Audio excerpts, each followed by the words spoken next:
And hello everybody. Welcome to Flight Past. And this is the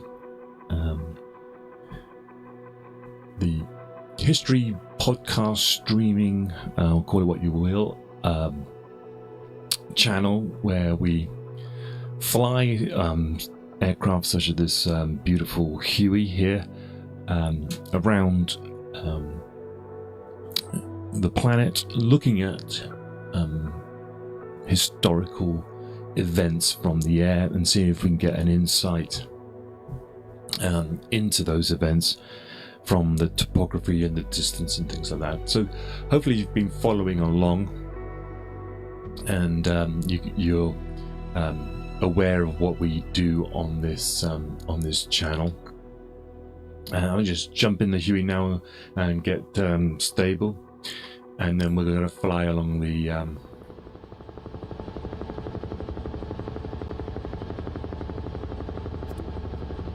yeah, I completely forgot how to turn on that.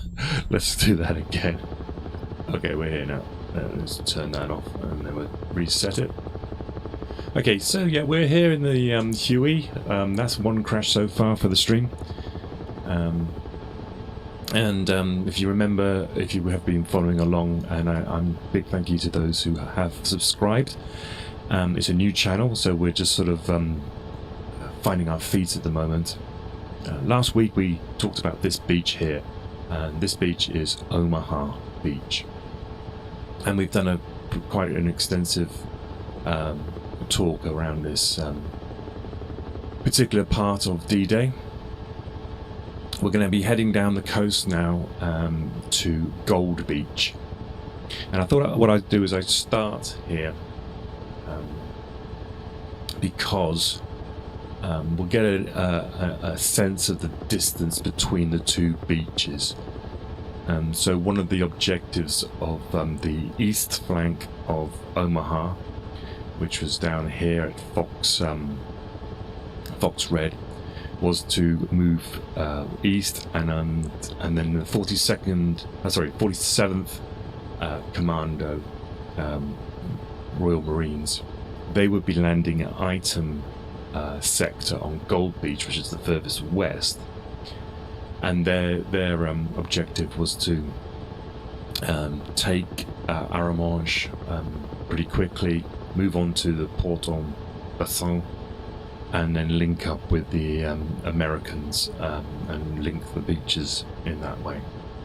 So we're just coming over now. This is the American Cemetery at Omaha. So this is we're now coming up on the Colville draw. If you remember that discussion, we've got WN60 on our left, just on the left side down here, and so this is the furthest easterly point of Omaha, and then we'll fly along these cliffs. And of course, you can see there's no chance of them landing anywhere along this coast. The cliffs are too steep. But we will be coming up on Long-sur-Mer, which is the gun battery that we started off last time talking about. So whilst we're doing that, I'll just explain to anybody, please like, subscribe if you like the content. What happens on this channel is that there is no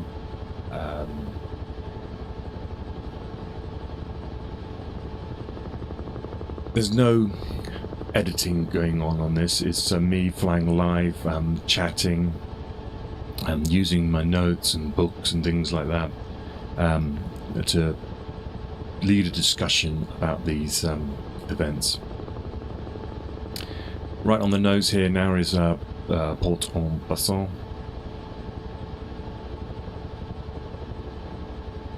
which is just a little sort of fishing village. Really, it wasn't big enough for them to use in any serious way. And so it's just live. It's me chatting, and I like to think of it like I lead a discussion rather than lecture or teach. I'm not saying that I'm a pilot. I'm not saying I'm a historian. I'm an amateur. But I just hope that people could join in, ask some questions, and we can get a discussion going on it. But I'm just interested in what it looks like from the air, and the sort of scale of things, so you can get a bit of a deeper understanding of what's going on, and what these people fighting and the leaders were considering when they were conducting or planning these operations.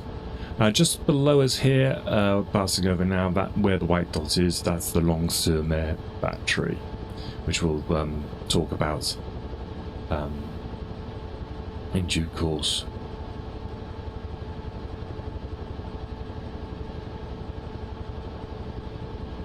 And what you can see up ahead, then, this bay here, which we can see where the white dot is, and starting to curl around.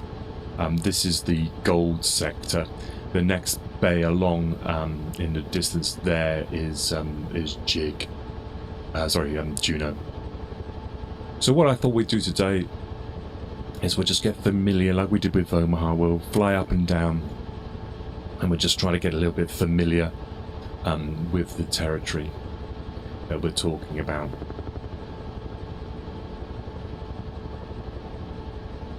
So for those who don't know, Gold Beach was the British sector, and basically the British had taken control from this point to the Orne estuary, and it's got a British had gold and sword, and the Canadians were part of the British Army, 30 Corps, and they were at landing at Juno. So the beginning of gold starts here, and is split into sectors, beginning with item, jig, king, and some people could argue there was also love at the far end. So we got basically item is this section here, jig is this section to the sort of where it curls there, and then you got king coming down this point here. The Gold Beach was the responsibility of the 50th Infantry Division of the British Army. It was also known as the Northumbrian. And so for our Americans in the audience, the British Army tends to name their units. They do number them, but they're named after the counties of England and Wales. They were supported by the 79th Armoured Division, and these guys had DD tanks. They had Royal Engineer armoured vehicles, so called AVREs. They had flail tanks, so they had these tanks that had chains on them that would explode any minefields, and other elements that were basically known as Churchill's funnies. And these were used a lot more on the British side of things. The DD tanks were used on the American side, but the funnies, the ones which were had specific roles on the day, were primarily used by the British, and overall the British coordination between their infantry and the armour worked a lot better than the Americans did on the day.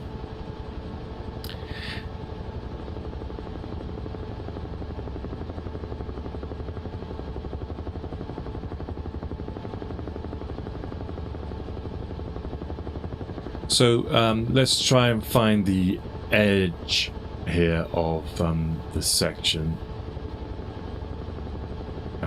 This is all saturated ground here, and it's flooded even now, but it was more so by the Germans. They were opening lock gates, flooding the areas behind the beaches. And what we're looking for here is the edge of King, and it's kind of signified by this this village here.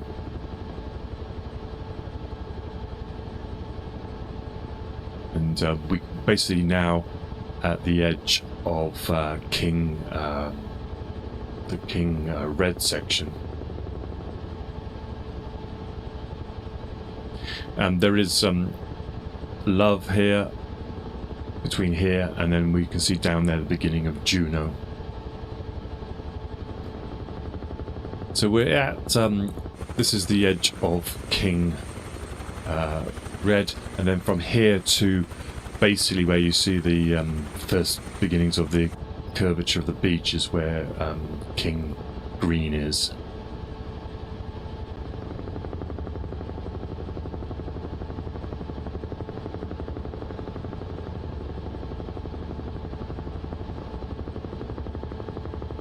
Significant Vistanderness along this route are what's known as the La Riviere strong point, which is around here somewhere. We'll see if we can locate that.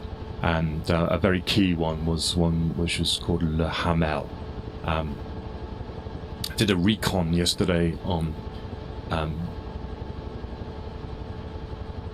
Twitch, and it was I think I was looking at the wrong area, but I'll show you where it is actually.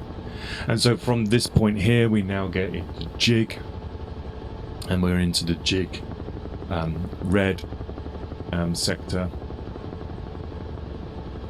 and then from around about this point here we then go into Jig Green. And La Hamel is actually this this place here, and this is one of the key Vistanderness just there as we're flying over now, just going below us, and that one was causing a lot of trouble. And then this is item, and we got item red and item green at this end. One of the key features of this side of the beach is the shallow water. There is a number of shallow, rocky shelves off the beach, and so that makes it difficult for them to approach at this end.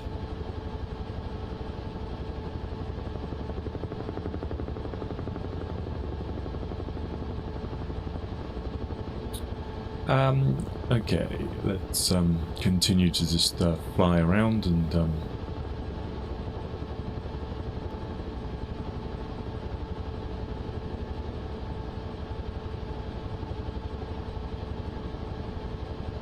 so this end of the Normandy invasion beaches, the H hour was set around about 7:25. It's almost 50 minutes later than down at Omaha and Utah, or even more, an hour later on Utah. And this reflects the fact that they wanted to land at low tide. It was more like a turning tide, so they would come in, and this it was because they were aware that Rommel believed that any invasion would happen at high tide because it was less distance to cross to cover, and all of the obstacles were basically placed on the high water line. This then allowed the waves of troops to. The plan was to get onto the beach, move off the beach, because the bombardment would have taken care of most of the defensive positions, and allow the engineers to come along and see the obstacles and blow them up. So the subsequent waves that will be coming in over the course of the next 6 hours, up to high tide, the obstacles would be removed.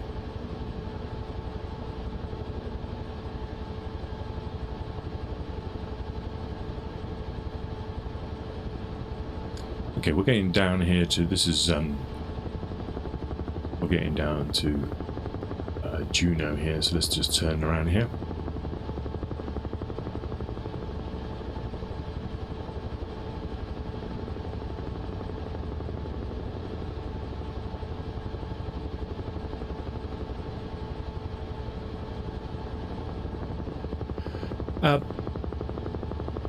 So let's talk some of the sectors then. Let me just change this scroll here. I like to have the scroll at the bottom so that you guys can tell me if I've missed most of they're basically my notes, and I just want to see if I've missed anything. So let's go to item sector.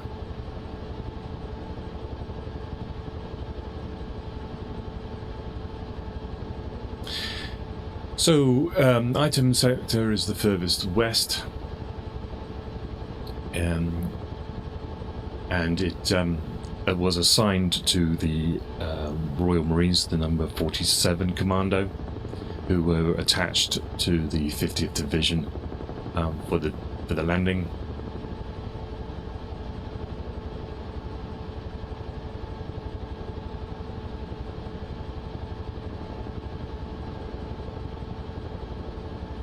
They landed a little bit later than the main landings, mainly because I think of these shelves I was talking about out at sea. They had to make sure that they could get across them.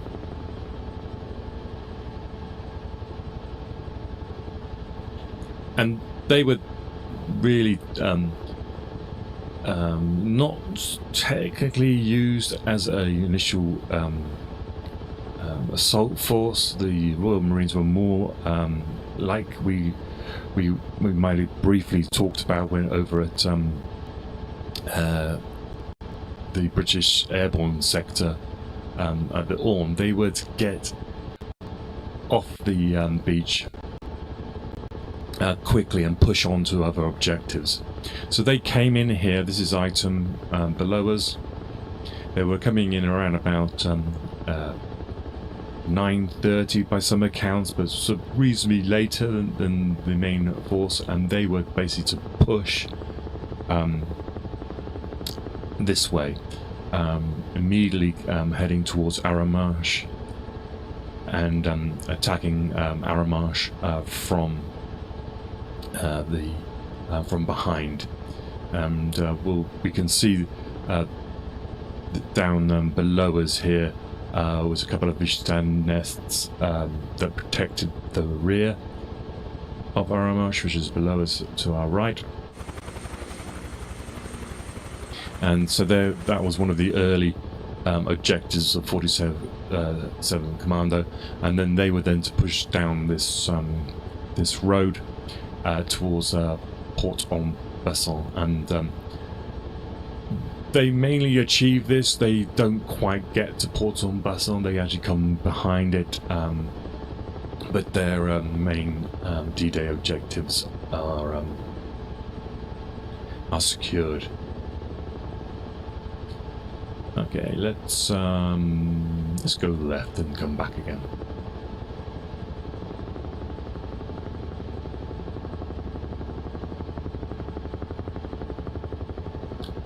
I think what I'll do here is I'll just do a quick break. It's just and I will see you in the next one when we're going to be talking about JIC.